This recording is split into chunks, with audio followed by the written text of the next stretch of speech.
할렐루야. 우리 두 주먹 불끈 쥐고 표 한번 신나게 외치고 말씀을 듣도록 하겠습니다. 제가 교회요 하면 여러분들은 목장으로 일어나라. 아시겠죠? 연습 한번 해보겠습니다. 교회요. 아, 좋습니다. 진짜 한번 해보겠습니다. 하고 박수 치는 거예요. 자, 우리 영상을 찍고 있으니까 다시 한번 교회요 목장으로 일어나라. 박수하겠습니다. 네, 오늘은 본문의 말씀을 중심으로 해서 하나님이 세우시는 직분, 하나님이 세우시는 직분이라고 하는 제목으로 재직 헌신 예배 말씀 잠시 나누도록 하겠습니다. 재직이라고 하는 말은 교회의 직원이라고 하는 뜻입니다. 교회의 직원, 교회의 직분자를 두고 재직이라고 하고, 그 가운데서도 중요한 역할을 맡은 사람들을 두고 중직이라고 합니다.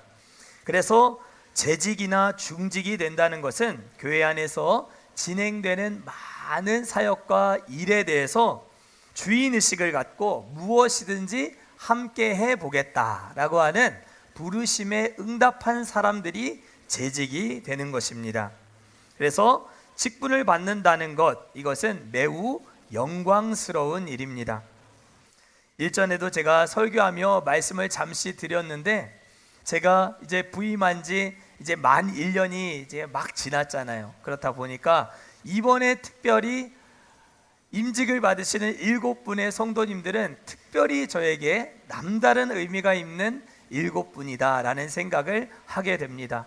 그래서 저와 함께 1년을 신앙생활 같이 하시고 하나님의 은혜 가운데 영광스러운 부르심에 응답하여 오늘 집사가 되신 것을 진심으로 축하드립니다. 다른 데 갈 생각은 이제 일절 일랑 하지 마시고 일평생 저와 함께 하나님의 교회 아름답게 세워나가는 우리 7명의 초대교회 집사님처럼 우리 꿈과 사랑의 교회 든든한 재직이 되실 수 있기를 축복합니다.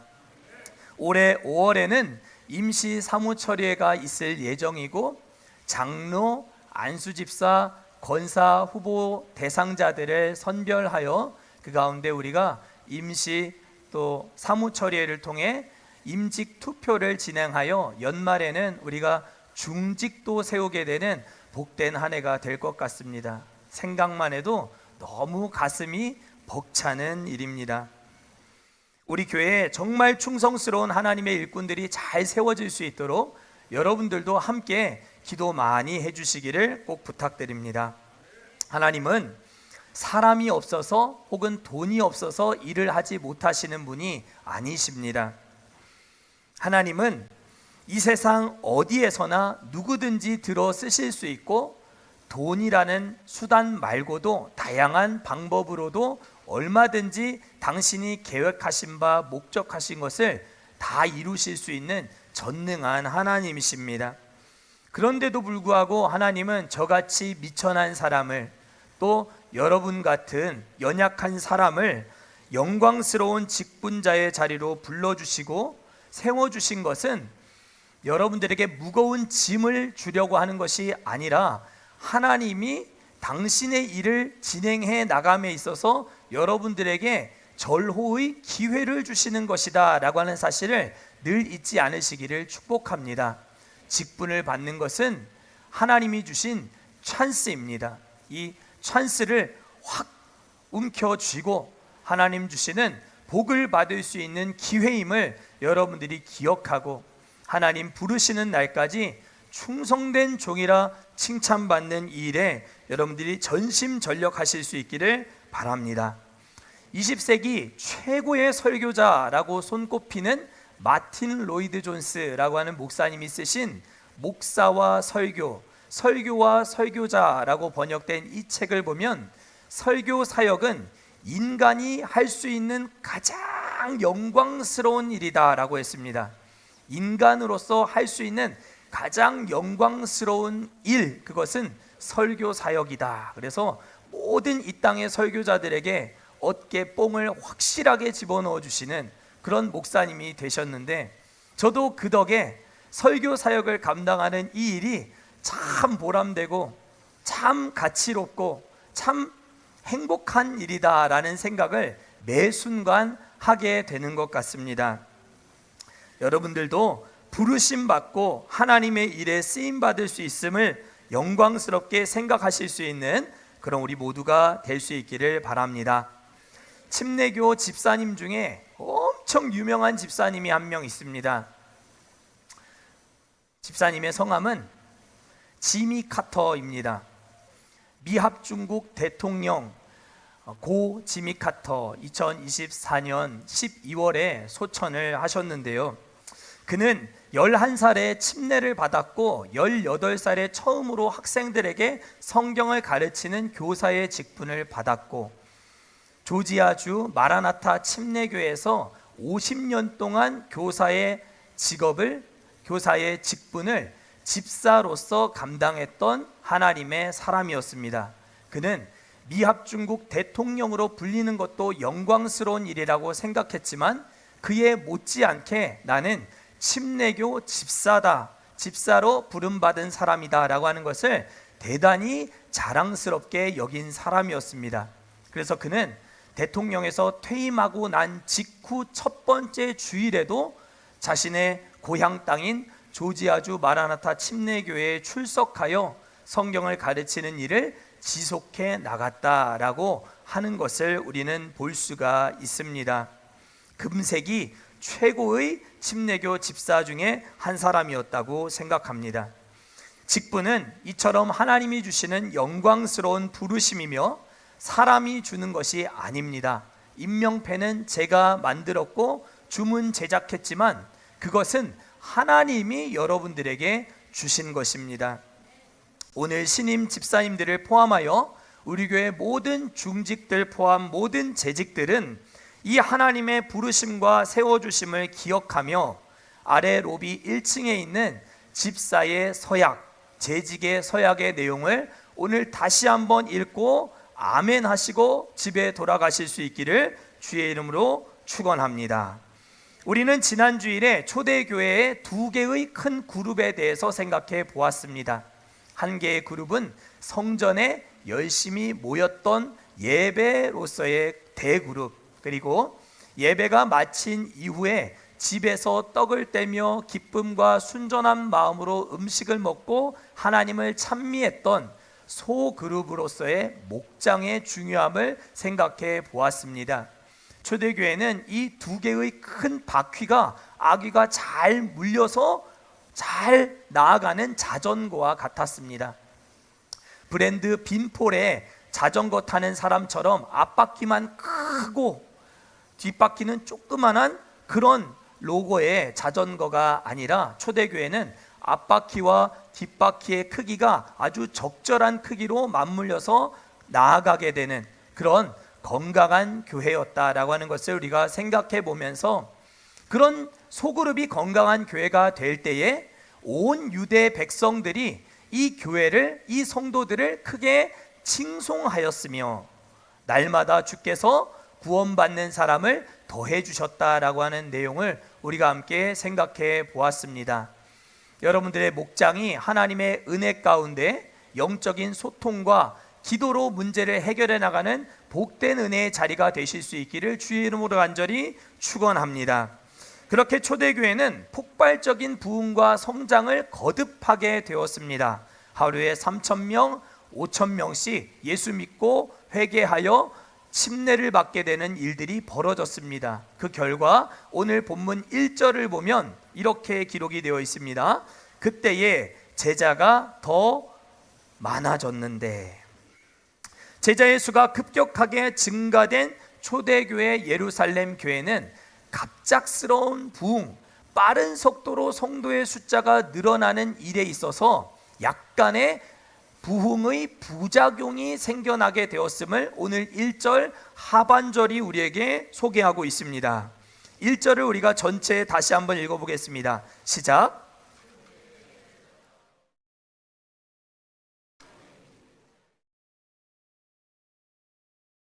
히브리파 사람을 원망하니. 아멘. 본문은 초대교회 안에 조금씩 당파가 생겨나게 되었다라고 하는 것을 보여줍니다. 편이 갈리고 있었는데 첫 번째 부류의 사람들은 유대교 출신의 그리스도인들이었고, 다른 두 번째 부류의 사람들은 이방인 출신의 그리스도인이었습니다. 너무 많은 사람들이 교회 안에 몰려오다 보니까 내가 히브리 말을 알아들을 수 있고 당신이 히브리 말을 잘 구사하면 유대 그리스도인들 그룹, 히브리 말을 잘 사용하지 못하거나 또 혹은 알아듣지 못하는 사람은 헬라파 그리스도인들 그룹, 이렇게 교회 안에 뭔가 많은 사람들이 한꺼번에 몰려오는 상황 속에 그룹이 이렇게 출신 성분에 따라 갈라지게 되는 모습을 우리는 오늘 본문을 통해 보게 됩니다. 교회는 어떤 경우에도 당을 짓지 말아야 합니다. 자기 편, 자기 사람을 만드는 일에 앞장서는 일은 언제나 마귀의 앞잡이가 되는 일임을 여러분들 기억하실 수 있기를 축복합니다. 쓸데없이 카톡방을 만들어서 이런저런 험담을 할 필요가 있어요, 없어요? 전혀 없습니다. 우리는 예수님 편, 하나님 편, 담임 목사 편이 되어야 할 줄 믿습니다. 저는 서울에서 부사역을 하던 12년의 세월 동안 세어보니까 약 300명이 넘는 많은 사역자들과 함께 호흡을 맞추면서 사역을 했었더라라고 하는 것을 알게 되었습니다. 따지고 보니 진짜 많은 사역자들과 함께 사역을 했었더라고요.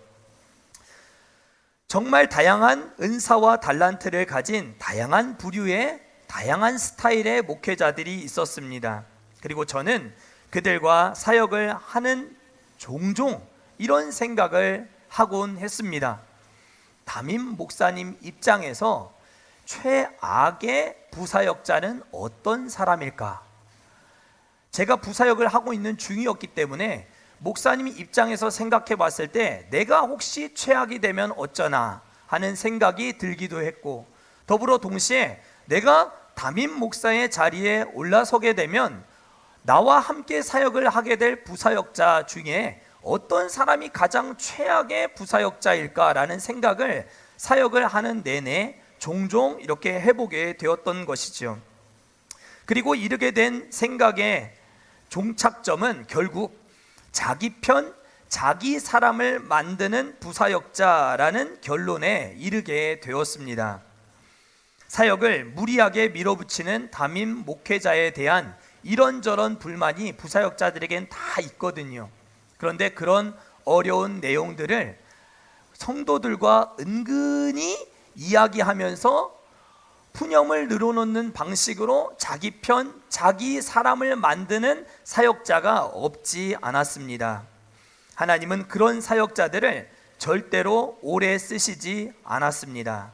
대부분 스스로 톡톡히 그 대가를 치르고 어려움을 당하는 모습을 보게 되면서 교회 안에서는 역시나 편을 가르고 당을 짓는 일을 하나님이 기뻐하시지 않는구나 라고 하는 생각을, 확신을 갖게 되었습니다. 그래서 저는 언젠가부터 담임 목회를 준비하며 오랫동안 기도를 하는 가운데 제가 만약 나가게 돼서 사역을 하게 되면 임지는 절대로 강남중앙침례교회와 가까운 곳으로 가지 않겠다라고 하는 하나의 원칙을 갖고 기도를 하곤 했었습니다. 그러나 통영까지 올 것이라고는 생각을 못했던 것이죠. 이렇게 멀리 올 줄 몰랐지만 가까운 데 있고 싶지는 않았습니다. 원칙이 분명했기 때문이었어요. 당을 짓고 싶지 않고 오해를 받고 싶지도 않았기 때문이죠. 그러나 단순히 목회자만 그렇겠습니까? 중직들도 마찬가지입니다. 우리 재직들은 전부 예수님 편, 하나님 편, 담임 목사 편이 되어주실 수 있기를 축복합니다. 여기서 균열이 생기면 교회는 걷잡을 수 없는 수렁으로 빠져 들어가게 됩니다. 물론 인간 담임 목사가 완벽하지 않고 헛다리를 짚는 경우들이 더러 있습니다. 그럴 경우에는 하나님이 고쳐주시고 때리시고 징계하시고 바른 길로 가게 하십니다. 여러분들 믿으실 수 있기를 바랍니다. 그 어떤 경우에도 여러분들을 진짜 진심으로 사랑하는 이 목사의 중심을, 진심을 의심하지 않으실 수 있기를 바랍니다. 교회 안에서 발생하는 대부분의 갈등은 전부 당을 짓는 일, 편을 가르는 일에서부터 시작된다라는 것이죠. 예루살렘 교회로 몰려든 성도들은 히브리파 그리스도인들과 헬라파 그리스도인들로 두 부류로 크게 갈라지게 되었는데, 한 편이 교회의 주류가 되게 됩니다. 교회에 힘을 잡는, 헤게모니를 붙잡는 사람들이 되었습니다. 그 사람들은 유대인 그리스도인들이었습니다. 유대교회 출신의 그리스도인들이 교회의 중심 세력이 되고 만 것이죠. 그러다 보니까 이 유대 그리스도인들이 교회 안에서 힘을 이렇게 움켜쥐다 보니까 헬라파 그리스도인들이 자연스럽게 소외를 당하게 되는 일들이 초대교회 안에서 벌어지게 되었습니다. 이 교회는 구제 사역을 열심히 하는 교회였는데, 과부들에게 일정 금액의 비용을 이제 지원하거나 물질적인 혹은 또 물리적인 도움을 주는 역할들을 하고 있었던 것 같습니다. 그런데 그 구제의 대상 속에서 꼭 이 한 부류의 사람들만 그 명단에서 자꾸 이름이 빠지게 되는 것을 보게 된 것입니다. 그 빠지게 된 사람들이 바로 헬라파 그리스도인들이었습니다. 그들은 원통하고 분을 참을 수가 없었던지 유대인 그리스도인들을 향해 달려가서 원통한 마음을 쏟아놓고 원망하기 시작했습니다. 그리고 교회의 지도자들인 12명의 사도들은 온 성도들을 불러 모아놓고 이 구제의 일이 제대로 시행되지 않는 부분과 원인이 무엇인가를 진단해 본 결과, 교회의 리더십들이 제대로 된 사역을, 본질적인 사역에 마음을 둘 수 없는 조직과 구조 속에서는 이런 일들이 계속 일어날 수밖에 없다는 사실을 발견하게 되었습니다. 그래서 교회는 큰 결정을 하게 된 것입니다. 그 내용을 우리가 오늘 본문 속에서 읽은 것이죠. 바로 7명의 집사님들을 택하여 구제와 교회의 행정에 대한 일들을 맡기기로 지금 결정을 한 것입니다. 여기서 우리가 주의 깊게 보아야 할 부분은 이 7명의 집사가 세워졌던 이유입니다. 하나님이 이 7명의 사람들을 수천 명, 수만 명 되는 사람들 가운데 따로 불러 세워서 집사로 임직을 줬다라고 하는 것도 중요한 의미이지만, 왜 그 일을 하게 했느냐가 훨씬 더 중요합니다. 이들이 집사 직분을 받게 된 이유는 딱 한 가지였습니다. 그것은 바로 12명의 사도가 교회의 리더십으로서 그 역할을, 본질적인 사역을 잘 할 수 있도록 하기 위해서 행정적이고 구제와 또 돌봄의 사역들, 기타 많은 사역들을 이 7명이 중심으로 해서 교회가 진행해 나갈 수 있도록 하기 위해 집사를 따로 불러 세우게 되었다라고 하는 것입니다. 결국 이 말은 집사의 직분, 재직의 직분이라고 하는 것은 근본적으로 목회자를 돕는 조력자의 포지션에 서게 되는 것이다 라고 하는 것을 보게 되는 것입니다. 사랑하는 성도 여러분, 제가 말씀과 기도의 사역에 더욱 집중하고 매진할 수 있도록 제 손에 들려있는 행정적이고 기타 많은 사역들을 여러분들의 손으로 가져가실 수 있기를 바랍니다. 여러분들이 제 손에 들려있는 여러 많은 사역들을 가져가셔서 그 일들을 충성되이 감당할 때에 우리 교회는 하나님이 칭찬하시는 그런 교회가 될 것입니다. 이것은 제가 일을 하고 싶지 않다거나 제가 하고 싶은 이야기를 마음대로 하는 것이 아니라 성경이 말하고 있는 재직의 원칙을 말하고 있는 것입니다. 하나님은 사람을 통해 일하십니다. 예나 지금이나 하나님의 방법은 언제나 사람이었습니다. 여러분들은 이 어두워져가는 세상 속에서 하나님의 손에 붙들린 해법이 되실 수 있기를 바랍니다. 하나님이 여러분들을 불러 세우실 때, 직분을 주시겠다 하실 때 자꾸 뒤로 빼지 마시고 뒷걸음질 치지 마시고 영광스러운 부르심에 아멘으로 기쁨으로 순종함으로 나아가실 수 있는 그런 충성스러운 재직들 되실 수 있기를 축복합니다. 재직의 말 한마디, 짧은 말 한마디가 교회를 천국으로 바꾸기도 하고 또 한순간에 지옥으로 바꾸기도 하는 것을 많이 보게 됩니다.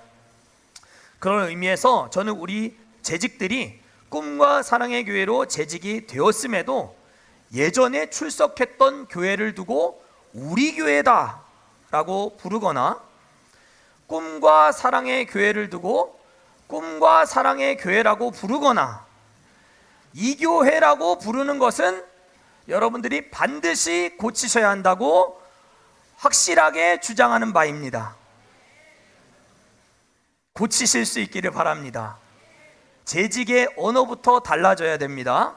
예전에 다니던 교회 우리 교회라고 하지 않으시기를 바랍니다. 너무너무 중요한 것입니다. 여러분들 다 잊어버려도 재직으로서 꿈과 사랑의 교회가 내 교회다, 우리 교회다 라고 당당하게 다른 사람들 앞에서 말할 수 있기만 할 수 있다면 여러분들은 오늘 말씀에 완전히 큰 열매를 거두게 된 것입니다.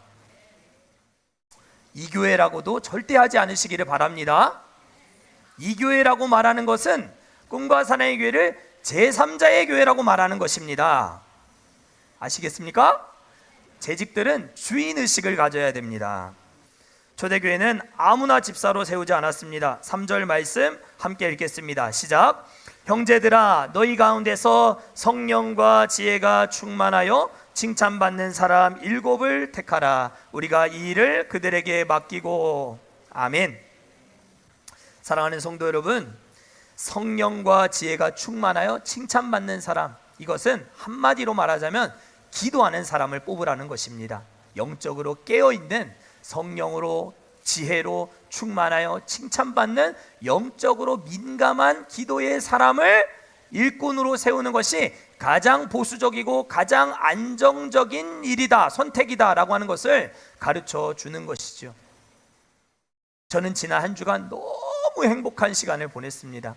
새벽에 5시에 그렇게 많은 성도들이 이 자리에 오셔서 새벽 기도하실 것이라고는 저는 상상도 하지 못했습니다. 작년 고난주간 특별 새벽 기도하고는 전혀 차원이 다른 수준의 참석률이었습니다. 여러분들 주보를 보시면 아시겠지만 거의 60명이 되는 성도들이 5일 동안 부지런히 평균 50명 이상 계속해서 나와서 열심히 새해를 맞이하는 우리의 삶을 놓고 기도하였습니다. 은혜로 시작한 2026년, 은혜로 마치기까지 여러분들 끝까지 믿음으로 승리하실 수 있기를 축복합니다. 그런데 참 행복한 주간이었고 교회 나온 지 얼마 되지 않은 새 가족들도 5일을 완주하신 분도 있었어요. 아니 한 달이 안 됐는데, 교회 나온 지 한 달이 안 됐는데 어떻게 새벽 기도를 안 빠지고 5일을 나올 수 있겠어요? 너무너무 놀라운 일 아닙니까? 제 마음이 너무 벅찬 순간이었지만 더불어 동시에 지난 한 주간은 제 마음이 여러 가지로 복잡하고 우울한 시간이기도 했습니다. 이유는 2가지 사건 때문이었어요. 첫 번째는 제가 한 달도 되지 않았는데 은혜에 대한 이야기를 설교하면서 제가 인용했던 필립 얀시라고 하는 기독교 유명한 작가가 8년 동안 남편이 있는 유부녀와 불륜을 저질렀다라고 하는 사실이 스캔들이 폭로되면서 그가 썼던 놀라운 하나님의 은혜, 내 안에 하나님은 없다, 내가 알지 못했던 예수, 이런 좋은 정말 유명한 기독교 고전 좋은 책들이 한꺼번에 다 물거품이 되어버리는 정말 가슴 아픈 소식을 접하게 되면서 마음 한편으로 참 우울한 시간을 보내었습니다.